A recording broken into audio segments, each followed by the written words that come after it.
সিম্বু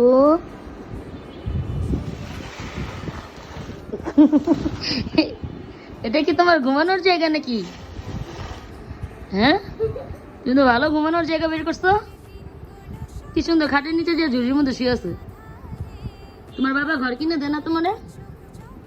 তোমার বাবারে বলবো আমার ঘর কিনে দাও। ঘর কিনে দেয় না? দেয় না, দেয় না। খাটের নিচে যে ঝুড়ির মধ্যে বসে রয়েছে আমাদের সিম্বু। সিম্বু ভাল লাগে এখানে? আবার হাক্কু করো না, কিন্তু এটা হাক্কু করার জায়গা না, ঠিক আছে? পটি করে দিও না বাবা। তোমার লাল ঝুড়ি পছন্দ হয়েছে? ভাল লাগছে বাসাটা? এই বাসাটা ভাল লাগছে আমার সিম্বু? এই বাসাটা ভাল লাগছে? দেখো, এটা তোমার বাসা। বাবার বলবো আমাকে ঘর কিনে দাও, সুন্দর মিয়াও ঘর।